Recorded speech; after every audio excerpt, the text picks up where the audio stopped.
Good morning, U.S. history students. Today we're going to be doing note 7.3 on Presidents Clinton and W. Bush. Your essential question: how did these administrations lead us into the conflicts we are battling today? So, just a refresher, George H.W. Bush, he would be George W. Bush's dad, so I know that's going to get a little confusing, which is why I wanted to mention him first. George H.W. Bush was our president, number 41, from 1988 until 1992. He got us involved in the first Persian Gulf War, so he got us involved in the war against Iraq way back in 1991. We did win this war pretty quickly, but it led to bad relations between the United States and Iraq, Saddam Hussein, from 1990 onward. So in 1992, President H.W. Bush was running for re-election, and there was a lot of internal conflict in the United States during that time. So there was a lot of riots that were happening right here in California. We had 4 cops on tape recorded beating this man, Rodney King. They beat him pretty badly, as you can see here in this image. It was all recorded from someone's apartment nearby, and they went to court and they were suing. 3 of the 4 cops were acquitted of excessive force for this beating of Rodney King. And once that happened, the citizens started to protest in LA. So there was widespread looting, arson, there was riots, there was a lot of people that were killed. The damage of property was estimated to be over $1 billion. 58 people were killed during these riots, more than 2,000 people were injured, and more than 11,000 people were arrested. So there was a lot of civil unrest, not too different from what we were experiencing this summer in 2020 in the United States. So we had a new person come on the scene, this young man, Bill Clinton. Bill Clinton had been interested in politics since he was a teenager, so you can see this is him, 16 years old, meeting President Kennedy. He went to law school, so he went to Georgetown, Oxford, and Yale. He met Hillary Rodham, she would become Hillary Clinton. Hillary Rodham, he met her in 1972 at Yale Law School. And he became the governor of Arkansas in 1979. In 1992, he decides to run for president against President H.W. Bush. So President H.W. Bush was running for re-election. Candidate Clinton was running with vice presidential candidate Gore, and then we had this third party here, Ross Perot, was also running for president. And Ross Perot really caused a split in the vote. People that normally would have been voting for George H.W. Bush voted for Ross Perot instead, who was the independent candidate. And this really led to President Bill Clinton being able to win the majority here of the popular vote because of this split in the vote. So President Clinton did win the election in 1992 and would become president number 42 in the United States. He would be president from 1992 until the year 2000. So President Clinton, once he got into office, he initiated something called Don't Ask, Don't Tell. This was a new policy for the military. So before this, if you were gay, you were not allowed to serve in the military, not allowed to serve at all. So they decided they were going to change this in 1993 to a Don't Ask, Don't Tell policy, meaning that you could be gay and serve in the military, but you couldn't tell anyone you were gay. But the military also couldn't ask if you were gay. So you could serve, but you couldn't be open about it. So you could be gay, but you couldn't tell anyone you were gay. And this was seen as progression at the time because at least they were letting gay people serve in the military. But gay people have always served in the military. The LGBTQ community has served in the military since we've had a military. He also created NAFTA, which is the North America Free Trade Agreement, which said that we could trade freely between Mexico, the United States, and Canada. This was something that was passed by Clinton. It was used by Bush and Obama. We had really good relations with Mexico and Canada. We haven't had as good relations with Mexico and Canada under the Trump administration because of the rhetoric against Mexico, and Canada hasn't liked the way we've been running our politics lately. President Clinton also signed the Brady Bill in 1993, which required a waiting period and a background check if you wanted to purchase a gun. And they actually did this because they wanted to protect American citizens. So this was something that happened after the assassination attempt on Ronald Reagan. So they wanted to make sure that anyone who wanted to buy a gun would have to have a waiting period, and they would have to have a background check to make sure they didn't have any prior arrest or convictions that would prevent them from being able to own a gun safely. And so this was passed. This has now expired, so some states still have a waiting period or background checks, but it's not a national law anymore. Under the Clinton administration, we also had a new invention, the internet. The internet was a real boost to the economy during this time. It was known as the dot-com bubble. During the time when the internet was first created, the White House actually tried to pass a law that would limit sexually explicit material, but the Supreme Court ruled that that was a violation to our freedom of speech, so they couldn't limit what we were seeing on the internet. President Clinton was our president over a very strong economy. We had low unemployment, low inflation rates, we had a balanced budget. We did get involved in a lot of military conflicts under the Clinton administration. So we had troops in Somalia capture a local warlord, but withdrew after we had a lot of major casualties. They made a movie about this known as Black Hawk Down. And we got involved in the Balkans in 1995, the Balkan Peninsula here. That was to stop the ethnic cleansing that was happening in Bosnia. Bosnia was trying to commit a genocide within their country, and so this led to a civil war and the collapse of Yugoslavia. The United States also started facing domestic terrorism during this time. So in 1995, we had the Oklahoma City bombing, the most destructive act of terrorism on the US soil up until this time. This was a bombing of a federal building in Oklahoma that killed 168 people and injured about 700. It was a terrorist named Timothy McVeigh. He was executed in 2001. He was an American citizen, and this would lead to an increase in terrorism from American citizens in the 90s up until today, unfortunately. Bill Clinton ran for re-election in 1996 and he won, but the Republicans gained control of both houses, the Senate and the House of Representatives.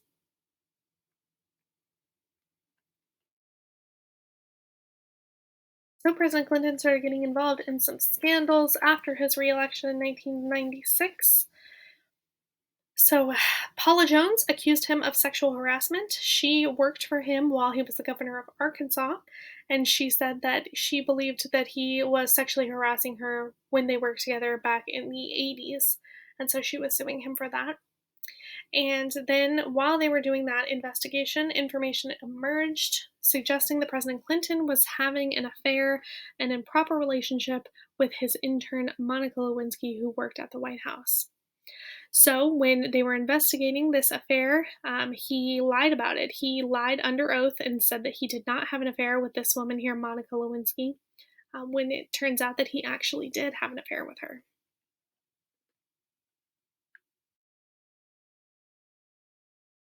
So the House of Representatives then called to create an impeachment trial. So they said that he committed perjury, which is lying under oath, and he tried to obstruct justice when he lied about having this relationship with Monica Lewinsky. So he was impeached by the House of Representatives. So impeachment means that I'm going to use it as an example, like if it were any of you. So impeachment would be like if you were arrested. So if you're arrested, that means they're charging you with a crime, but then you still have to go to court and you have to have your day in court and they have a trial and they determine if you're innocent or guilty.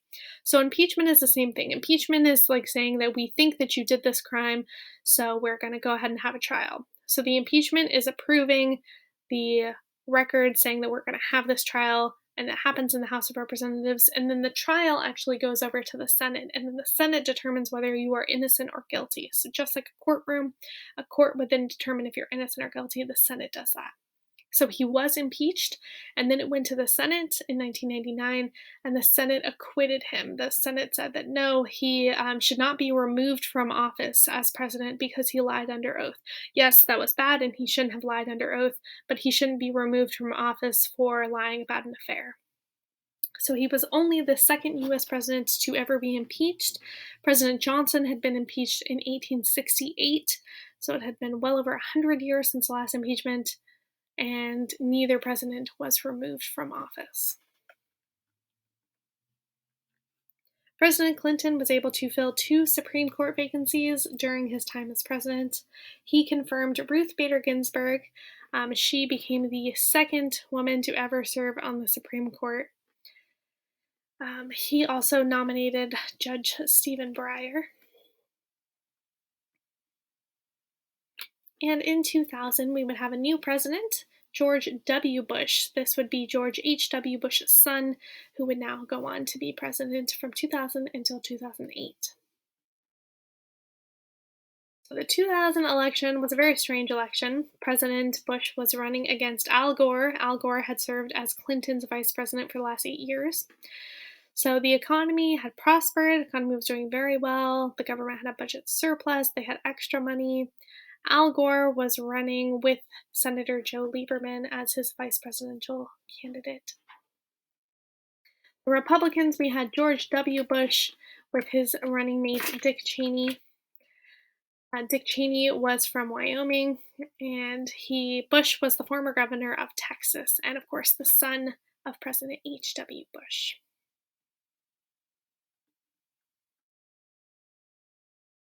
It was a very close election. On election night in 2000, very, very close, determining who the next presidential candidate would be, and it all came down to Florida. Now, Florida was so close that they actually called the election many times, sometimes for Bush, sometimes for Gore. It was very, very close that night, so we had to determine who was going to be the winner. The governor of the state of Florida at the time was also President W. Bush's brother, Jeb Bush. So the count was so close in Florida that they had to have a recount of the election.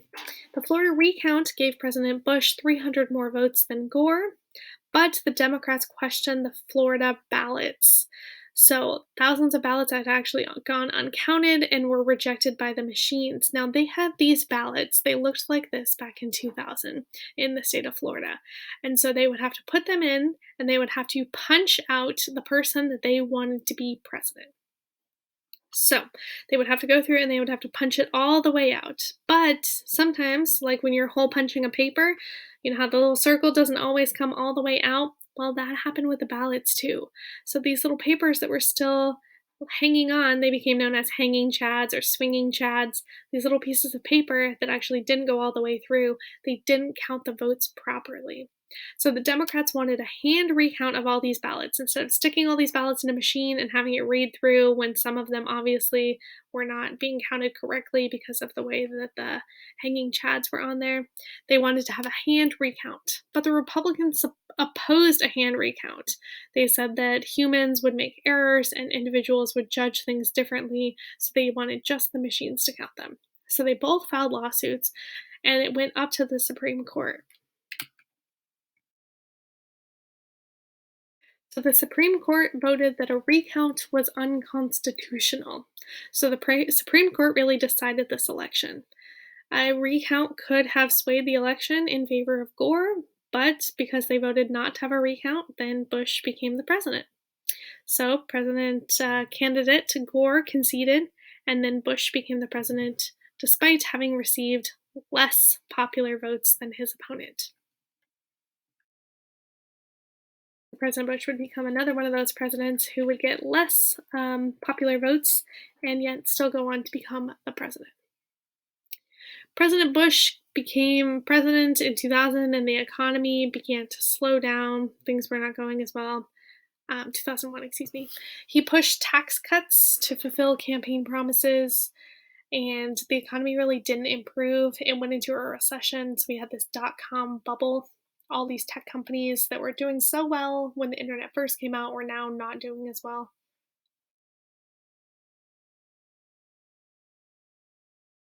President Bush also implemented something in education called No Child Left Behind. This was a program to improve education. States were required to develop academic standards and to test all students every single year annually to ensure that the standards were being met. They did also require teachers to be highly qualified, so they had to have a credential in their specific subject area.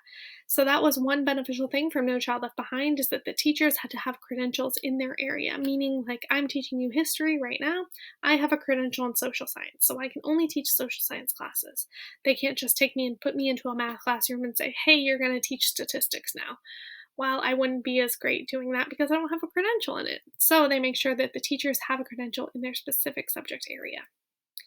But unfortunately, No Child Left Behind did require students to take these bubble tests. I don't know if any of you took these in early elementary school, but if you did, we had these bubble tests every single year that we had to take.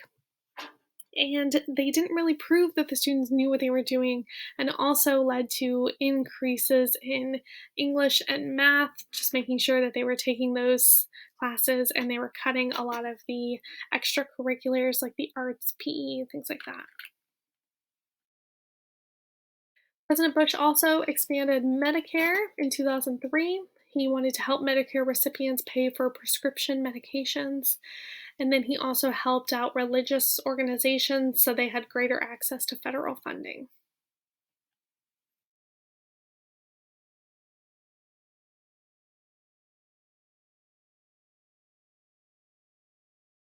So President Bush's foreign policy would really be known most by the terrorist attacks that happened on September 11th, 2001. This really awakened the United States to the threat of terrorism and changed our view of the world. We didn't really feel quite as safe ever again after September 11th, 2001. So we had we had terrorists hijack two airplanes during that day that flew into the World Trade Center buildings in New York. There was a third plane that was hijacked as well, and it flew into the Pentagon, which is where we have a lot of our FBI, CIA, intelligence, military, things like that. And then we had a fourth plane that was also hijacked that was headed towards the White House, but that one never made it to the White House because the passengers actually took that over and crashed it into a field in Pennsylvania. There was four planes in total.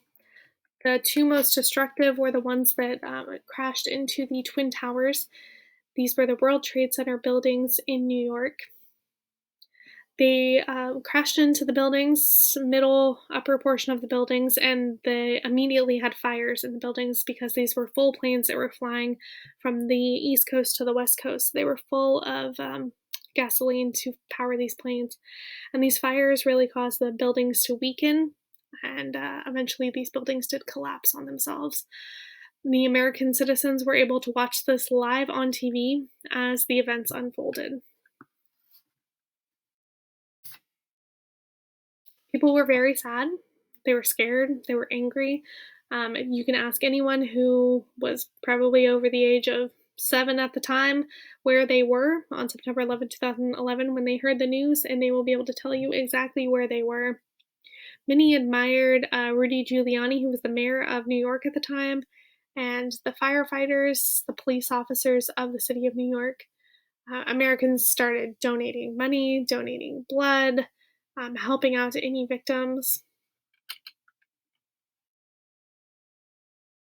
And the death toll ended up being around 3,000. So 265 people were on the four airplanes. In New York, we had 2,749 people die in the World Trade Center, and we had 125 people die in the attack on the Pentagon.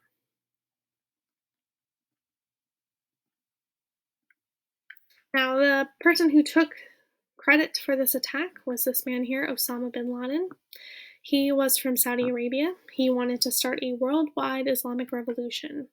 He was angry at America because we had been stationed in Saudi Arabia since the Gulf War. So, since the original H.W. Bush got involved, remember, in the war against Iraq, we were stationed in Saudi Arabia since then. They developed a terrorist network called Al Qaeda, or the base. Al-Qaeda was a terrorist organization. They entered the United States in the year 2000, and they enrolled in flight schools here in the United States and learned how to fly airplanes.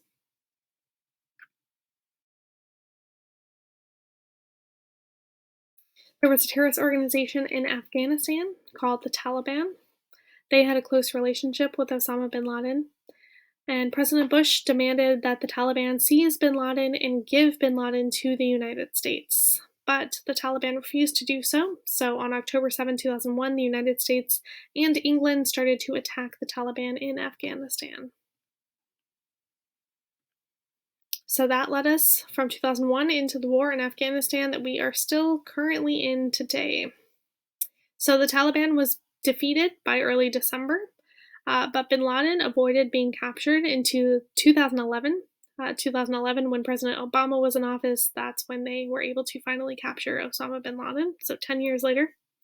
And the United States is still engaged in a war in Afghanistan. We have far less troops over there now. President Obama would pull out many of our troops, the majority, but we still do have some troops over there today. So things really changed in the United States. President Bush created the Department of Homeland Security.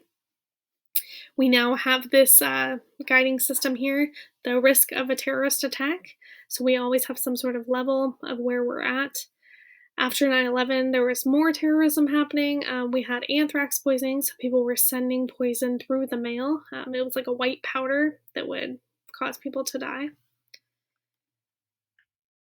And so the United States government passed the Patriot Act. And the Patriot Act would make it easier for law enforcement to securely collect information about suspected terrorists. This gave them the ability to wiretap our phones, to follow us on the internet, to see what it is that we were doing all the time, so the government can follow what we're doing in an effort to prevent terrorism.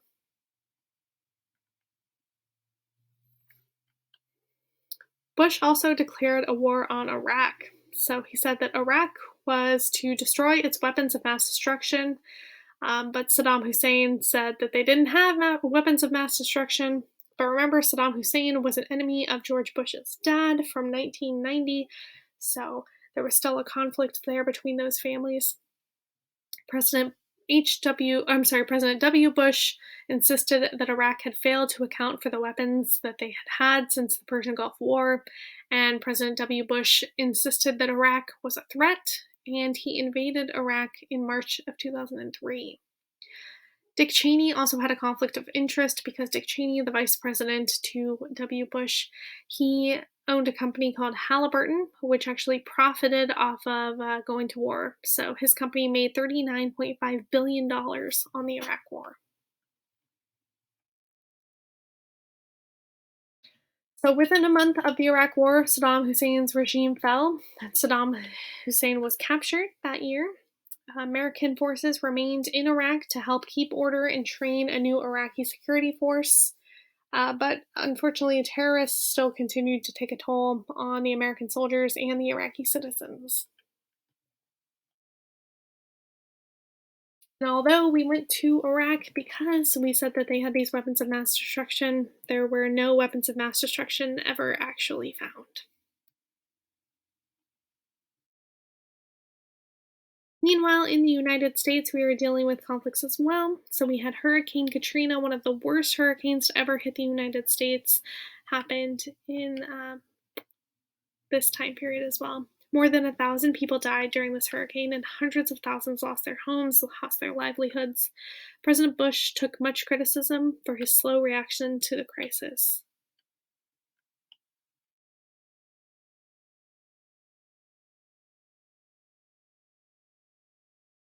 President Bush would be reelected in 2004. It was another very close election. He ran against John Kerry.